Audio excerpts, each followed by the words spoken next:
The day that should have been the happiest of my life turned into a nightmare in a matter of seconds. I can still feel the weight of my wedding dress, hear the shocked murmurs of the guests, and see the back of my fiancé, Zachary, as he ran out of the church, leaving me alone at the altar. It all started like a fairy tale.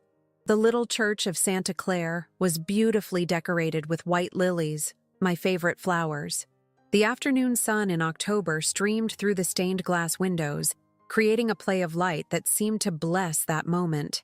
My father had just handed me over to the altar, and I could see tears of happiness in his eyes.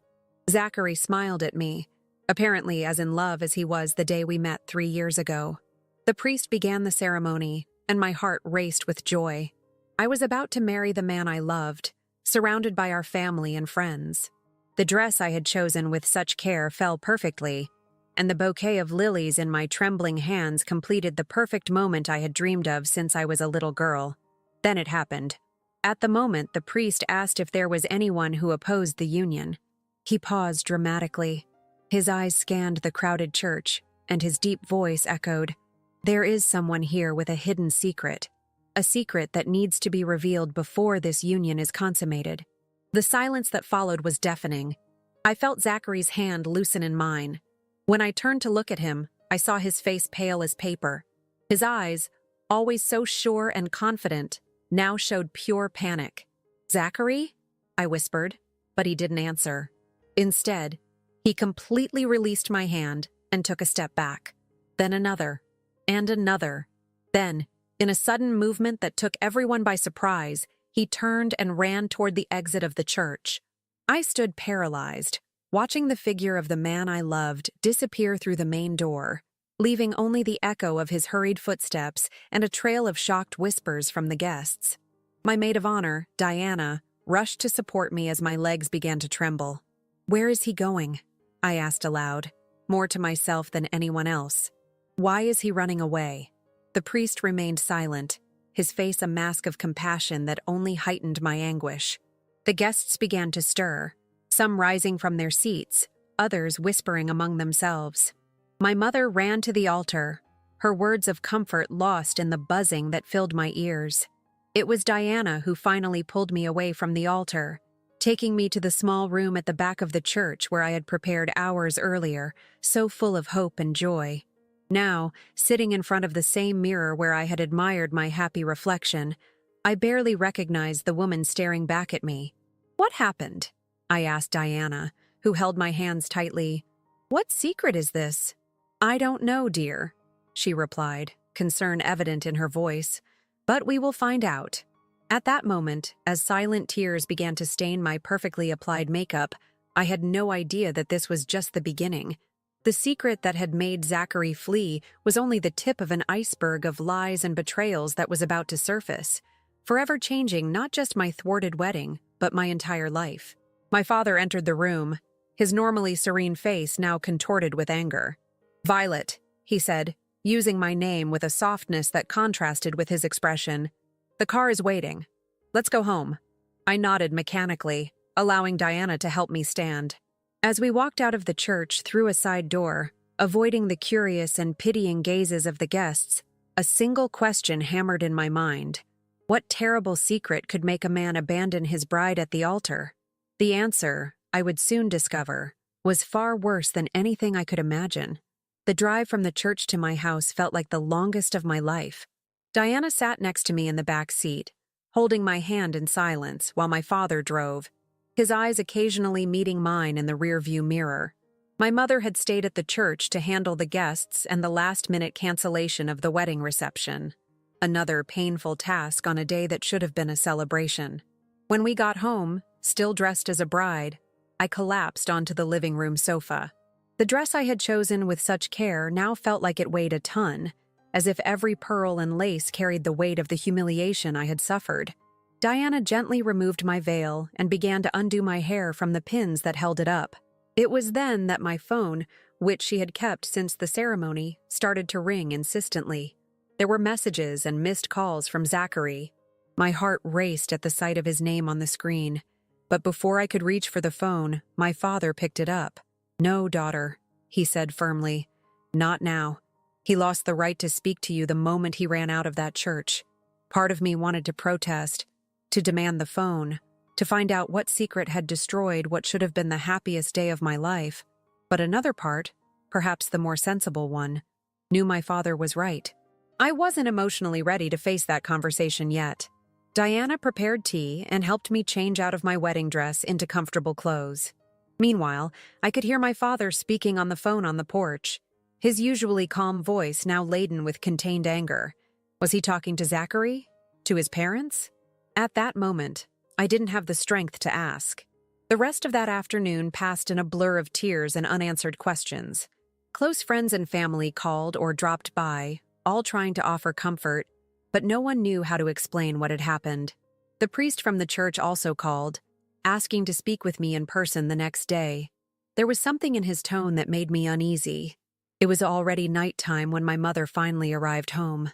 Her face was tired, but there was something more in her expression, a mix of worry and hesitation that immediately alerted me. "Mom?" I called, sitting up straighter on the sofa. "What is it? What did you find out?" She exchanged a meaningful glance with my father before sitting beside me. "Dear," she began, holding my hands, "I spoke with Zachary's mother after everyone left the church." My heart raced. "And? Apparently," she continued, choosing her words carefully, "Zachary has been in contact with an ex-girlfriend, Lillian. Did you ever meet her?" The name hit me like a slap. Lillian. Of course I knew her. Atar. She was Zachary's ex-girlfriend from college. He always spoke of her with a casual detachment, as if she were a part of a distant past. But something in the way my mother pronounced her name sent a chill down my spine. "Yes," I replied slowly. "He told me about her. But they broke up years ago, even before we met. What does she have to do with this?" My mother squeezed my hands tighter. Zachary's mother found out that they never really lost contact. In fact, she paused, as if gathering the courage to continue. "Lillian is pregnant, 3 months along." The world seemed to stop spinning. 3 months. The exact time when Zachary and I began the final preparations for the wedding. The time when he started acting strangely, more distant, always with excuses about work and the stress of planning. "No," I murmured, shaking my head in denial. "It can't be. The priest found out somehow," my mother continued. "Apparently Lillian reached out to the church this morning before the ceremony. She didn't want the wedding to happen without you knowing the truth." The room began to spin. Diana quickly brought a glass of water, but I could barely hold it. The pieces of the puzzle started falling into place. The secret connections, the sudden business trips, the way he had insisted on moving the wedding date up. "That's why he ran away," I said aloud, the reality of the betrayal finally sinking in. "He's a coward. He didn't even have the guts to tell me the truth." It was then that my phone rang again. This time, it wasn't Zachary, but an unknown number. Before anyone could stop me, I answered. "Hello? Is this Violet?" A hesitant female voice asked. "This is Lillian." The silence that followed was deafening. I should hang up. I should scream. I should. But instead, I found myself responding, "Why are you calling me?" "Because you deserve to know the whole truth," she replied. "And it's not just about the pregnancy. There's much more that Zachary has been hiding from you. Things you need to know."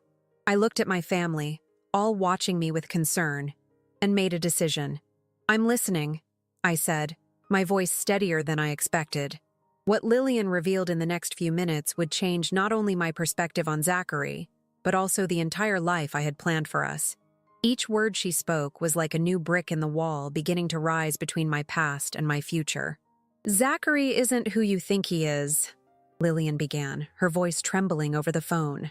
"What I'm about to tell you, well, I should have revealed it a long time ago." I gestured for Diana to bring paper and pen. Something told me I would need to jot down every word from this conversation. My parents sat close, their faces tense, reflecting the gravity of the moment. "Actually, we never really broke up," Lillian continued. "Even when he started dating you, we were seeing each other in secret. At first he said it was just to keep the friendship, but—" She paused, as if gathering courage. "Zachary has a pattern, Violet. I wasn't the first, And unfortunately, you won't be the last. I felt my stomach churn. What do you mean by pattern? He's been doing this for years. He finds successful, financially independent women, gains their trust, and then— Lillian took a deep breath. Then he starts diverting money from them. Small amounts at first, always with some convincing excuse. An investment here, a family emergency there. My hand began to tremble as I wrote this down. Flashbacks of various moments started to rush through my mind. Zachary suggesting we combine our accounts, insisting I make investments through him, always with that confident smile that now seemed so false. But how— I started, my voice faltering. How do you know all of this? Because I work in the financial department of the bank where he keeps his accounts, Lillian revealed. 3 months ago, during a routine audit, I found irregularities. That's how I discovered he was still active in his schemes. And that's when I found out about you. I felt the blood freeze in my veins. What kind of irregularities? Suspicious transfers, ghost accounts, forged documents. Violet, he was planning after the wedding to transfer a large part of your assets to accounts overseas. He had even prepared powers of attorney and documents with your signature, some possibly forged. I instinctively glanced at my desk in the corner of the room, where I kept important documents. How many of them had Zachary organized for me in the past few months? Always so helpful. Why are you telling me this now? I asked, trying to keep my voice steady. Because I'm pregnant and scared, Lillian replied, her voice breaking. When I discovered all of this and confronted him, he showed a side I had never seen before. He threatened my family, my job, said that nobody would believe me. And the pregnancy? It was an accident. When I found out, I thought maybe he would change. But instead, he started pressuring me to have an abortion, saying that nothing could interfere with the wedding with you. That's when I realized I had to do something. As Lillian spoke, I mentally reviewed the last 3 years. The little signs I had ignored, the strange coincidences, the enigmatic comments from mutual friends that now made perfect sense. There's one more thing, Lillian continued, hesitating. Zachary, he doesn't actually work where he says he works. The consulting firm? It's a front. He uses it to legitimize the money that— She stopped, as if choosing her words carefully. The money he gets from his victims. At that moment, my father, who had been listening to everything on speakerphone, couldn't hold back. I'm calling the police right now. No! Lillian exclaimed, having heard. Please, not yet. There are proofs, a lot of evidence. Documents, records, recordings. But we need to be careful. He has connections, people who protect him. If we act hastily, he can destroy all the evidence. I closed my eyes, trying to process everything. The man I was about to marry, the man I loved and trusted completely, was actually a criminal, a manipulator who had meticulously planned to use and discard me, just as he had done with others before me. What do you suggest we do? I asked, surprising everyone with the calmness in my voice. I have all the documents stored in a safe place, Lillian replied. We can meet tomorrow. I'll bring everything, including records of the other victims I managed to trace. But Violet, Mapchat, she took a significant pause. You need to be prepared. What you're about to discover, it will be difficult. I'm already living the difficult, I replied, a growing determination taking hold of me. Now I want the truth. All of it. After we agreed on a safe location for our meeting the next day, I hung up the phone and looked at my family. The shock on their faces likely mirrored my own, but there was something more building within me. Anger, yes, but also a fierce resolve. Diana, who had remained silent throughout the conversation, squeezed my hand. What are you going to do? I stood up, feeling a strength I didn't know I still possessed. First, I'm going to find out exactly who I was about to marry. Then, a determined smile formed on my lips. I'm going to make sure he never does this to anyone again. That night, as I sorted through the papers and documents I had at home, one thing became clear. The day that began as the worst of my life could actually have been the day I was saved from something much worse. The pain of betrayal was still there, pulsing, but now it had been replaced by purpose. What I didn't know was that the revelations the next day would be even more shocking, and that my life was about to change in ways I could never have imagined. The cafe chosen for our meeting was located in a bustling neighborhood downtown. Diana insisted on accompanying me, and my father, even more protective after the revelations of the previous day, discreetly parked across the street, watching from a distance. I arrived half an hour early, choosing a table in the back of the establishment, where I could see the entrance and exits. When Lillian walked in, I could hardly recognize her. The woman I knew from the few old photos I had seen, always smiling and confident, now looked tired and anxious. Her gaze scanned the room several times before settling on me. The small bump of 3 months barely showed under the loose blazer she wore. "Thank you for coming," she said, sitting down with a thick folder in her hands. Her eyes met Diana's, questioning. "This is Diana, my best friend," I introduced.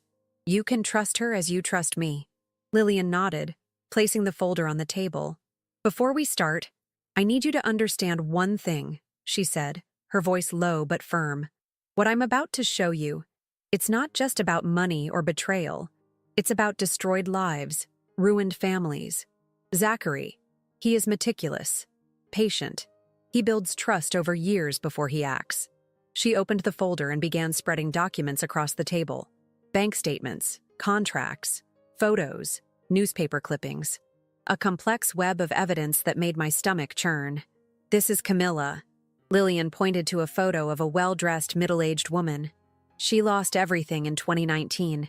Zachary met her when she was vulnerable, just after her divorce. He gained her trust, became her informal financial advisor. In 18 months, she lost over $2 million in investments he managed." My hand trembled as I picked up the photo. "What happened to her?" "She had to sell her house, start over from scratch. She never reported it because Zachary convinced her she had authorized all the transactions. She was ashamed, blamed herself for being so naive." Lillian took a deep breath. "And here, Eleanor, 2020. Same story, different details. And then Claire, in 2021. Diana, who had been examining the documents in silence, pointed to a series of statements. "These transfer patterns, they are identical to the ones he suggested for you, Violettes." She was right. In the past few weeks, Zachary had insisted I restructure my investments, following a foolproof plan he had developed. He even prepared all the documents, saying it was a wedding gift, a way to secure our future. "How does he get away with it? Doesn't anyone ever suspect?" I asked, flipping through more documents. "He has an elaborate system," Lillian explained, pulling more papers from the folder.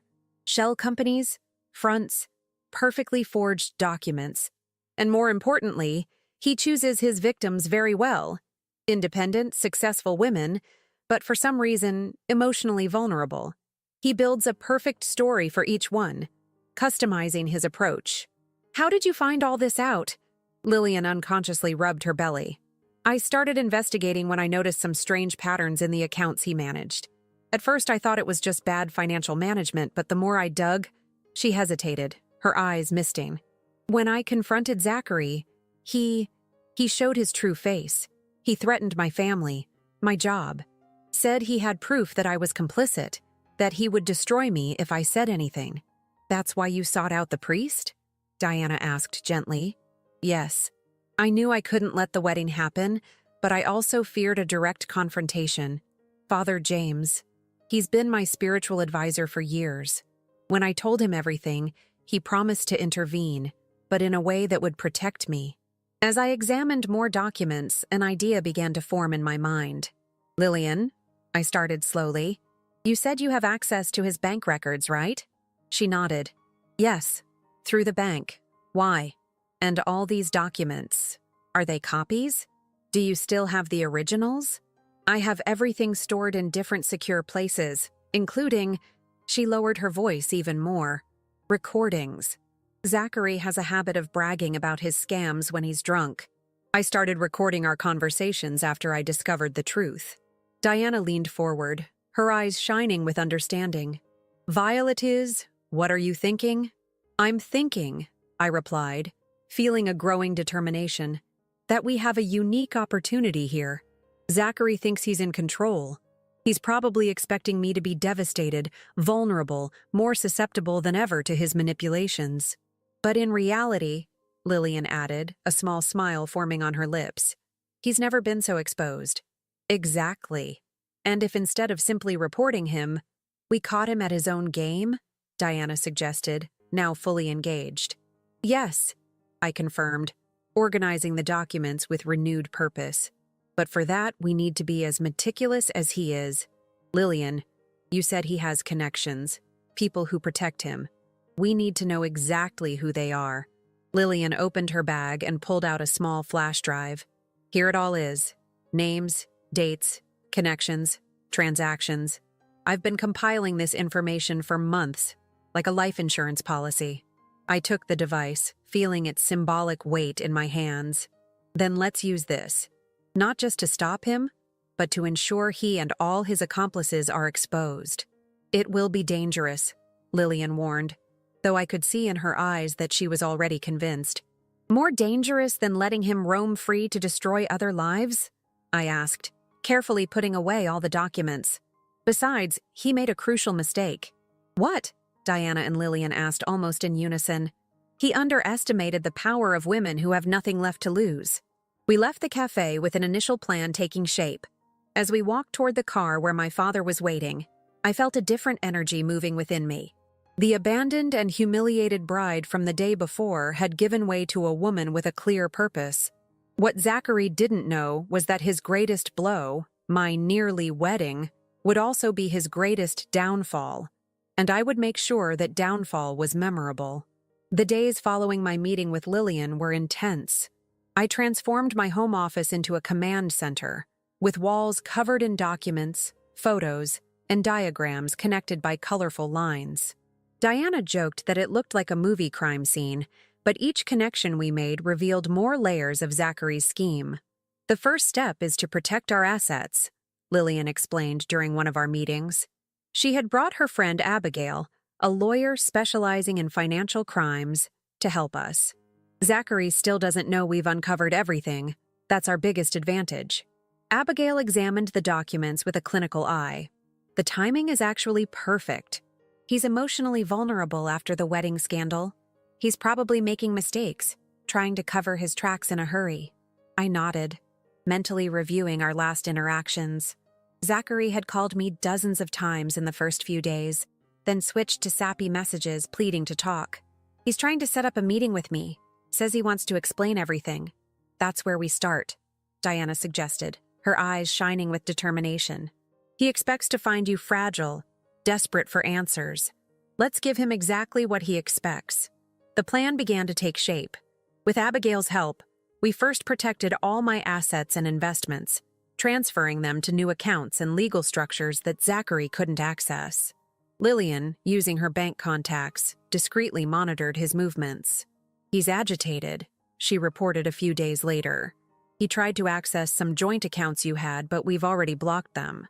He had 3 meetings with suspicious people in the last 2 days. He's getting desperate, I remarked, feeling a bitter satisfaction. Time to give him an opening. I crafted a carefully worded message. Zachary, I'm still very hurt and confused, but maybe you're right. We need to talk. I just don't know if I'm ready for a face-to-face meeting yet. The response came almost instantly. My love, you can't imagine how relieved I am. I know I messed up, but I can explain everything. Please, give me this chance. In the following days, I maintained controlled communication with him. Each message was strategically crafted to portray the image of a woman hurt, but still emotionally dependent. Meanwhile, our plan advanced on other fronts. Camilla, one of Zachary's former victims that Lillian had mentioned, agreed to help us after Abigail contacted her. He destroyed my life, she said during our meeting. I lost everything I built in 20 years of hard work. If I can help stop him from doing this to other women, count me in. With Camilla's help, we began to reconstruct the complete pattern of Zachary's scams. She had saved every email, every message, every document he had used to deceive her. The pattern was always the same. First, he gained the victim's complete trust. Then, He suggested small investments that provided quick returns to build credibility. Finally, when he had total control, he struck. "The most interesting thing," observed Abigail, analyzing the documents, "is that he always uses the same shell companies, just changing the names. The basic structure is identical. And all those companies have connections to the same law firm," Lillian added, pointing to a name that appeared repeatedly in the documents. "Johnson and Associates." That name made my blood run cold. "Johnson, as in Patrick Johnson, Zachary's best man?" Lillian nodded gravely. "Exactly. He's the one who provides legal cover for the entire operation. He cleans the money through offshore companies, forges documents when necessary. And that's why no one has ever managed to catch him legally," Diana concluded. "He has high-level protection." It was at that moment that I had an idea. What if, I started slowly, instead of trying to take down the whole structure at once, we start from the bottom? Building a case so solid that even Patrick Johnson couldn't cover it up? Abigail leaned forward, intrigued. "Go on. Zachary thinks I'm vulnerable, right? Let's use that. I'll agree to meet him, pretending I'm considering his explanations. Meanwhile, Lillian continues to monitor his bank movements. And you?" I pointed to Abigail and Camilla. "Keep gathering evidence and documentation from all the previous victims." "And when we have everything?" Lillian asked. "When we have everything, we'll give him the chance to make his final move. But this time, we'll be ready. Every move he makes will be documented, every conversation recorded, every transfer tracked." Diana smiled, understanding. "And when he thinks he has you exactly where he wants, we close the net," I completed. "Not just around him, but around the entire operation." The plan was risky, requiring patience and absolute precision. One mistake could not only ruin our chance to catch him, but also put us in real danger. But looking at those strong women gathered in my room, each with her own story of pain and resilience, I knew we had a real chance of success. That night, I sent one final message to Zachary. "Okay, let's talk. Can we meet next week?" His response came back quickly, confirming our instincts. "Of course, my love. You won't regret it. I promise to explain everything." I looked at the message and smiled. "No, Zachary," I thought to myself. "You're the one who won't regret choosing the wrong bride to deceive." I carefully chose the location for the meeting with Zachary. A bustling cafe in the mall, with security cameras everywhere and plenty of potential witnesses. Diana and Abigail positioned themselves at different tables, pretending to be ordinary customers. Lillian monitored everything remotely, ready to record any suspicious movements in the bank accounts. I arrived 15 minutes early, dressed in a discreet outfit and wearing no makeup, the perfect image of a jilted bride still in recovery. The small recorder in my bag felt as heavy as lead, constantly reminding me of what was at stake. Zachary arrived punctually, impeccable in his navy blue suit, his work uniform, as he used to joke. For a moment, seeing him approach with that familiar smile, my heart tightened. This was the man I loved, the one I had planned to spend the rest of my life with. But then I thought of Camilla, Lillian, and all the other women whose lives he had shattered, and my resolve strengthened. "Violet is," he said softly, stopping in front of the table. His eyes were slightly red, as if he hadn't slept well. "Thank you for agreeing to meet with me." I gestured vaguely to the chair across from me, keeping my expression neutral. He sat down, his restless hands on the table betraying a nervousness I rarely saw in him. "You must hate me," he began, his voice almost a whisper. "And you have every right to. What happened at the church? I panicked. I didn't know how to handle that situation." "What situation exactly, Zachary?" I asked, proud of how firm my voice sounded despite the internal turmoil. "Lillian's pregnancy, or is there something more I need to know?" He visibly paled. "So you already know about that." "Your mother told me." I lied, following the script we had planned. "But there's still so much I don't understand. Why, Zachary? Why maintain a relationship with her all this time? Why go through with the wedding?" Zachary ran a hand through his hair, a gesture I once found charming, now seeming calculated and rehearsed. "It's complicated, Violet is. Lillian and I, we have a history. When we reconnected a few months ago, it was like the past came rushing back. But you, he reached a hand across the table, trying to touch mine. I instinctively pulled back. You are the one I truly love. What happened with Lillian was a mistake, a moment of weakness. And the baby? I pressed, observing every micro-expression on his face. Was that also a mistake? He lowered his voice even further, looking around as if afraid of being overheard.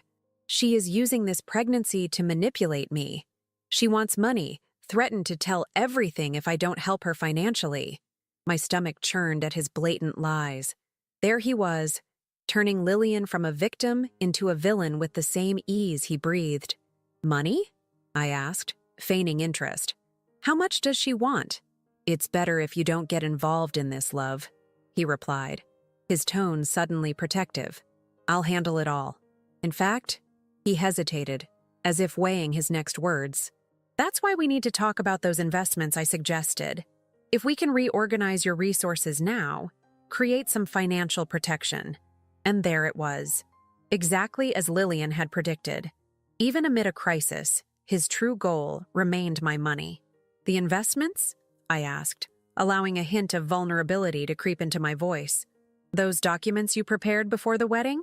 His eyes lit up with poorly concealed interest. Yes, exactly. Violet is. I know this is a difficult time, but we need to think about the future. That strategy I developed for you, it's more important now than ever. Why? Because... He leaned forward, taking on that confiding tone he likely used with all his previous victims. With Lillian trying to extort me, I need to ensure our resources are protected. And you know I've always wanted to take care of you. To protect you. I resisted the urge to laugh at the irony. There he was, trying to protect me while planning to rob me. I don't know, Zachary. I hesitated deliberately. After everything that's happened... I know, he interrupted quickly. But think about it. This could be a new beginning for us. Clearing the slate, reorganizing everything. I can show you exactly how it would work. I have it here. He began rummaging through his briefcase.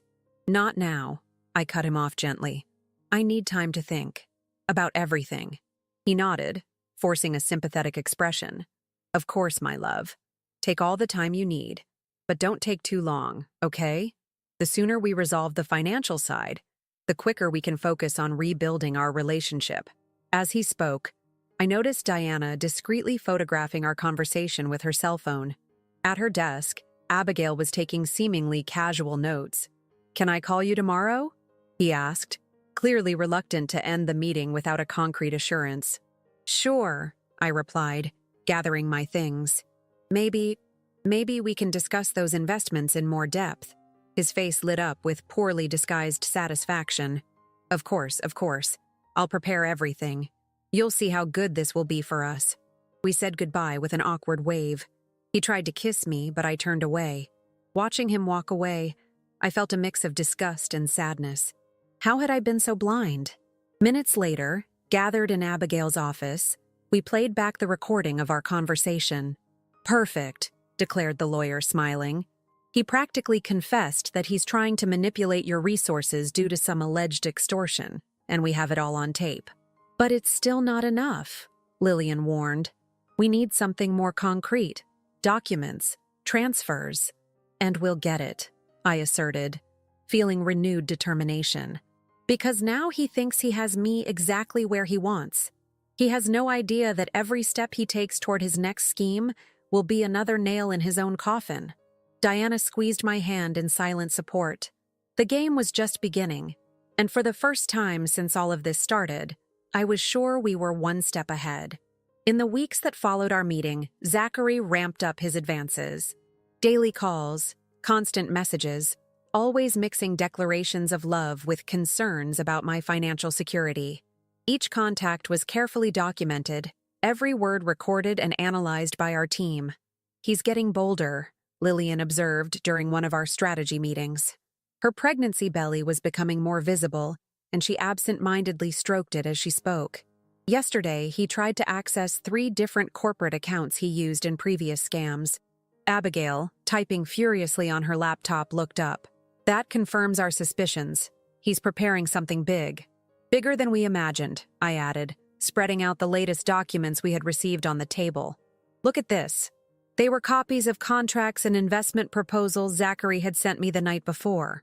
Elaborate schemes involving offshore companies, exclusive investment funds, and promises of extraordinary returns, all perfectly presented on the letterhead of his supposed consulting firm. It's practically identical to what he showed me, said Camilla, who had been joining our group regularly. Even the names of some companies are similar, only a few letters have changed. Diana, who was examining the documents with a magnifying glass, pointed out something interesting. Look at this. All the companies listed have registered addresses in the same commercial building. The building owned by Patrick Johnson, Lillian added. His godfather is in deep. It was at that moment that I had an idea. What if, I began slowly, instead of just documenting his attempts to defraud me, we gave him an even bigger opportunity? They all looked at me with curiosity. Lillian mentioned he's desperate for access to corporate accounts. What if we offered him not just my personal resources, but also those of my company? Your construction company? Diana asked, surprised. But Violet, that would be very risky. Not the real company, I explained, feeling the plan take shape in my mind.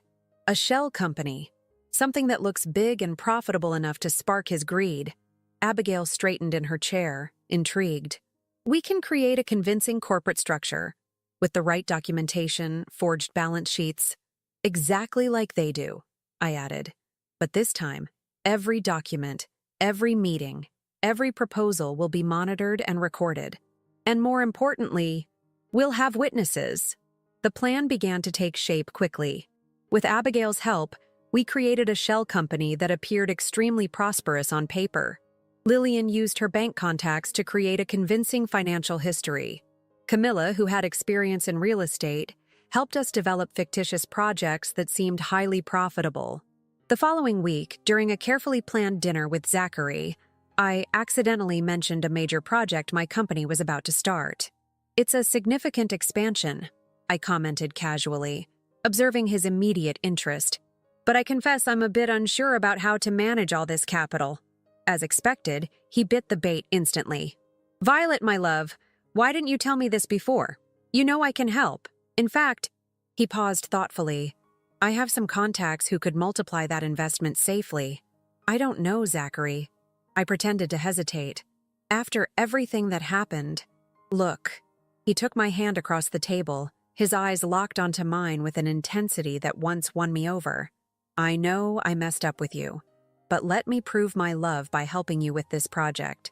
It's a unique opportunity. I agreed to schedule a formal meeting the following week to discuss the possibilities.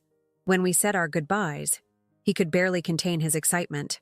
Back at Abigail's office, we replayed the recording of the conversation for the group. He didn't even try to hide his anxiety, Diana commented, shaking her head. Because he thinks he's finally managed to manipulate me emotionally, I explained. In his mind, I'm the heartbroken ex-fiancé still in love, desperate to believe his explanations and proofs of love. And the best part, added Lillian, showing her tablet, he's already started moving the dormant accounts he usually uses for bigger scams. He's preparing the ground. How long do you think it will take him to try to access the company's money? Camilla asked. Knowing Zachary, I replied, he'll want to act fast. He fears I'll change my mind or someone will advise me against it. But first he'll bring his godfather into the game, Abigail completed. A scam this big, he'll want Patrick Johnson's legal protection. And that's exactly what we want, I smiled, feeling that we were finally about to corner not just Zachary, but his entire network of criminals. That night, while organizing the documents for the meeting the following week, I received a message from Zachary. I can't wait to help you with this project, my love. You won't regret trusting me. I looked at the message and smiled. No, Zachary, I thought. You're the one who won't regret underestimating the woman you tried to destroy. The trap was set. Now it was only a matter of time before our predator became the prey. Patrick Johnson's office occupied the entire top floor of a luxurious building in the city's financial district. As I rode the elevator to the scheduled meeting, I adjusted the small microphone hidden in my blouse and tried to control my breathing. Diana and Abigail were already positioned in the cafe on the ground floor, monitoring everything. Lillian was at her post at the bank, ready to track any suspicious financial movements. When the elevator doors opened, Zachary was waiting for me in the lobby, impeccable in his Italian suit and wearing that smile that now sent chills down my spine. "My love," he approached for a kiss that I subtly dodged, transforming it into a quick hug. "You won't regret being here. Patrick is very excited to meet you officially." Officially. The word echoed in my mind, as if years of manipulation and crime could be legitimized in a business meeting. The secretary led us to an impressive conference room with a panoramic view of the city. Patrick Johnson was already waiting for us, emanating that aura of power and respectability that I now knew was as false as Zachary's smile. "Violet," he stood to greet me. "We finally meet properly. Zachary speaks highly of you." "Dr. Johnson," I replied, keeping my voice steady. "It's a pleasure to finally meet Zachary's godfather." We sat down, and for nearly an hour, I listened to his elaborate presentation about exclusive investment opportunities and differentiated asset structuring. Every word was carefully chosen to sound legal and appealing, while hiding his true criminal intentions. "And so," Patrick concluded, sliding a folder toward me, "what do you think of our proposal?" I opened the folder slowly, pretending to study the documents I already knew by heart. They were practically identical to the ones Camilla had shown me, the very ones that had destroyed her life. "It seems—" I hesitated deliberately. "It seems interesting, but I confess I have some doubts about the offshore structure." "Perfectly normal," Zachary interjected quickly. "That's why we brought you here. Patrick is an expert in this kind of structuring. There's no one more qualified to protect your interests." Protect my interests. The irony was almost palpable.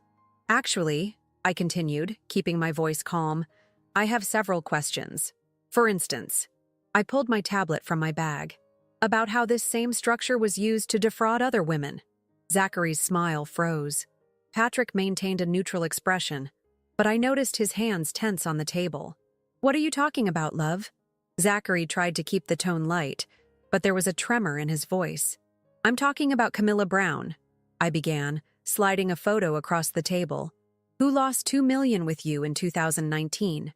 Eleanor Davis in 2020? Claire Wilson in 2021? Each name was accompanied by more documents that I methodically spread out on the table. And of course Lillian. The mention of Lillian made Zachary visibly pale. Patrick shifted in his chair, his mask of calm beginning to crack. "Violet is," Patrick started, his voice taking on a paternal tone. "I think you're confusing things." "I'm not confusing anything, Dr. Johnson," I cut in, my voice now firm and clear.